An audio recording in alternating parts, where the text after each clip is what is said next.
Hello friends, welcome back to our channel. చరిత్రలో ఓ విప్లవం create చేసింది AK-47 తుపాకీ. ఆటోమేటిక్ రైఫిళ్లలో దీనంత విధ్వంసకారి మరొకటి లేదు అప్పట్లో. ఈనాటికి AK-47 అంటే తెలియని వారుండరు, ఆయుధాలపై అవగాహన లేని వారు కూడా. ఒక్కసారి ట్రిగ్గర్ నొక్కితే బుల్లెట్ల వర్షం కురవాల్సిందే. తుపాకీ ఆయుధాల్లో అత్యంత ప్రత్యేకమైనది AK-47. రష్యా తయారు చేసిన ఈ తుపాకీ ప్రపంచవ్యాప్తంగా పాపులారిటీ పొందింది. AK-47లో AK అంటే ఆటోమేట్ కలాష్నికోవా అని అర్థం.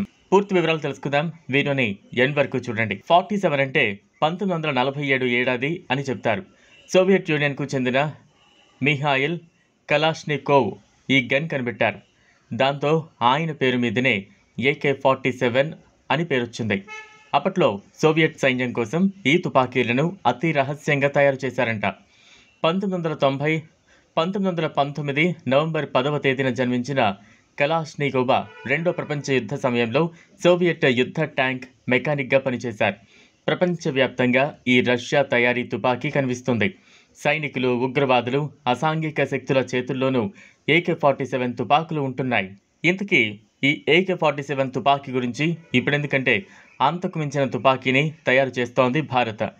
AK-47 తుపాకీ రష్యా తయారు చేసింది. ఇప్పుడు భారత్కు మిత్రదేశమైన రష్యాతో కలిసి భారత్ AK-203 తుపాకీ తయారు చేస్తోంది. ఇది AK-47కు బాంబు లాంటిది, అంతకు మించి అన్నట్లుగా ఉంటుంది ఈ AK-203. భారత్, రష్యా సంయుక్తంగా ఈ AK-203ను తయారు చేస్తోంది. భారత్, రష్యా సంయుక్తంగా భాగస్వామ్యంతో ఉత్తరప్రదేశ్ అమేథీలోని కోర్వా ఆర్డినెన్స్ ఫ్యాక్టరీలో తొలి బ్యాచ్ తుపాకులు తయారయ్యాయి. ఇది 7.62 mm తుపాకీ. త్వరలోనే ఈ తుపాకులు భారత సైన్యం చేతికి అందనున్నాయి. ప్రపంచ ప్రసిద్ధికెక్కిన బ్రాండ్ కలాష్నికోవ్కు చెందిన AK-200 సిరీస్ అసాల్ట్ రైఫిళ్లను ఉత్పత్తి చేయడం ప్రారంభించిన తొలి దేశం భారత్ కావడం మరో విశేషం. భారత సైన్యం ఇప్పటివరకు ఇన్సాస్ రైఫిళ్లను వినియోగిస్తోంది. ఇకపై ఇన్సాస్ స్థానంలో భారత సైన్యం చేతుల్లో AK-203 రైఫిళ్లు గర్జించనున్నాయి.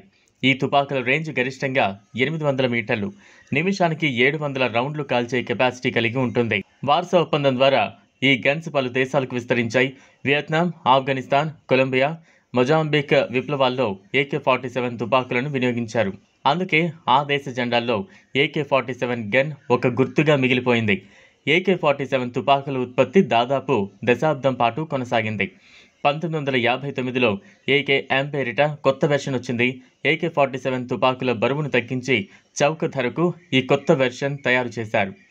ఇది ఫ్రెండ్స్ ఇవాల్టి వీడియో. ఈ టాపిక్ పై మీ అభిప్రాయాన్ని కామెంట్ బాక్స్లో కామెంట్ చేయండి. ఈ వీడియో కనుక మీకు నచ్చినట్లయితే లైక్ చేయండి, షేర్ చేయండి. లేటెస్ట్ అప్డేట్స్ కోసం ఛానల్ను సబ్స్క్రైబ్ చేసుకోండి. Thanks for watching.